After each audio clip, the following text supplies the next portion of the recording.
صحابہ کرام اور ہمارے جتنے بھی انبیاء کرام آئے ہیں ان کے اندر نا ایک بڑا امیزنگ قسم کا سیلف کانفیڈنس تھا، خود اعتمادی تھی، اور بڑے بڑے بادشاہوں اور بڑے بڑے دنیا دار لوگوں کے سامنے وہ حق کی آواز بلند کرتے تھے اور حق کی بات کہنے میں ہچکچاتے نہیں تھے۔ لیکن ہم آج کل اپنے آپ کو دیکھیں یا یوتھ کو دیکھیں تو ان کے اندر سیلف کانفیڈنس نہیں ہے، بات کرنا بھی چاہ رہے ہیں، بات کر نہیں پا رہے، بات حق کی بھی ہے لیکن بات ہو نہیں پا رہی۔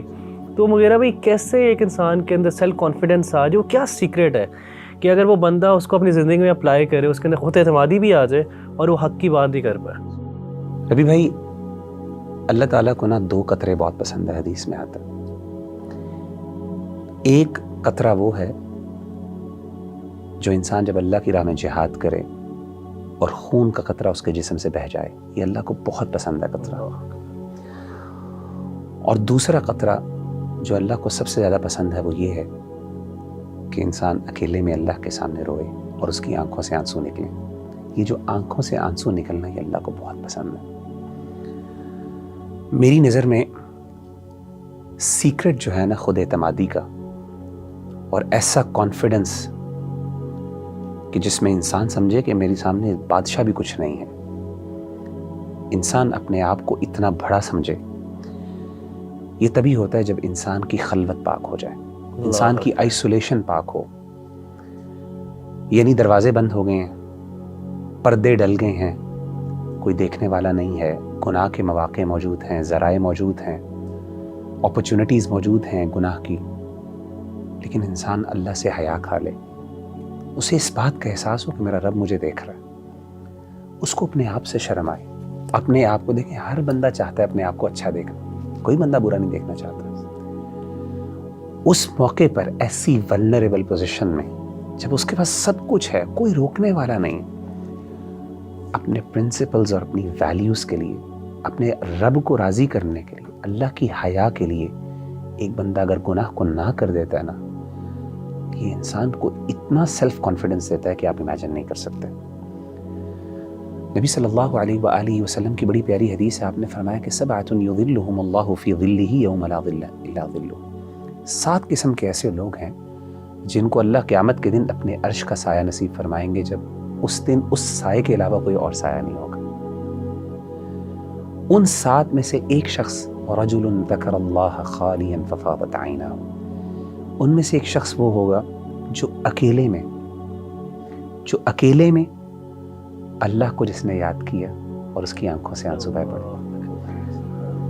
نبی بھائی، یہ بہت بڑی بات ہے۔ آئسولیشن، لوگوں کے سامنے نیکی، میں یہ نہیں کہتا کہ لوگوں کے سامنے نیکی کرنا کوئی مشکل، کوئی آسان نہیں، وہ بھی مشکل ہے، اس کا بھی اجر ہے۔ ظاہر ہے انسان کی کچھ نیکیاں ایسی ہیں جو ایک سوشل سیٹنگ میں ہوتی ہیں، لیکن اصل انسان کے کردار کا پتہ چلتا ہے جب انسان اکیلے ہوتا ہے۔ میں بتاؤں، اور میں سمجھتا ہوں کہ کسی بندے کا اصل تقوی اور اصل کردار تبھی جج ہو جاتا ہے جب وہ بندہ اکیلا ہوتا ہے۔ اور میں بتاؤں، انسان کی سب سے زیادہ خلوت کو دنیا میں جاننے والا کون ہوتا ہے؟ انسان کی وائف ہوتی ہے، بیوی۔ اللہ کے بعد اللہ کو تو پتہ ہی پتہ، دنیا کے اندر انسان کی خلوت کو سب سے زیادہ جاننے والا انسان کی بیوی ہوتی ہے۔ تاریخ کے اندر نبیوں کے بعد اگر کوئی ذات، صحابہ کو بھی نکالنے چلے، ہمیں کون سی ایسی ذات ملتی ہے کہ جس کی بیوی جو ہے اپنے شوہر کے کردار کے بارے میں بات کرے؟ میں ایک مثال دینا چاہتا ہوں، سیدنا عمر بن عبدالعزیز رحمہ اللہ تعالیٰ عنہ کی، جن کو 5ویں خلیفہ راشد بھی کہا جاتا ہے۔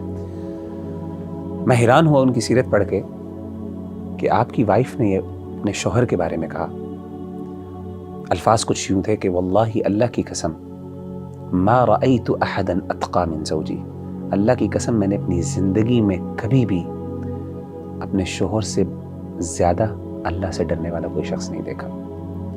امیجن کریں، ہن لباس لکم وانتم لباس لہن، کہ بیوی آپ کے بارے میں یہ کہہ رہی ہے کہ میرا شوہر کی جو نیکی ہے آپ امیجن نہیں کر سکتے، یعنی کوئی ہرڈل نہیں ہے، کوئی روکنے والا نہیں ہے۔ یہ ایک تقوی کا معیار ہے۔ انسان جب تقوی کے اس لیول پر ہوتا ہے تو اس وقت انسان کو جو اعتماد نصیب ہوتا ہے، اور اللہ کی طرف سے جو انسان کو خود اعتمادی گفٹ کی جاتی ہے، میں کہتا ہوں یہ با کردار آدمی ہوتا ہے، یہ بندہ ہوتا ہے جو بڑے بڑے بادشاہوں کے سامنے حق کے لیے ڈٹ جاتا ہے، جس کے لیے اپنا آپ، جو اپنے آپ کو نیچا کر دے، جو اپنے آپ کے خلاف ڈٹ جاتا ہے، وہ پھر دنیا کے خلاف بھی ڈٹ سکتا ہے۔ سب سے مشکل تو اپنی ذات کے خلاف کھڑا ہونا ہوتا ہے۔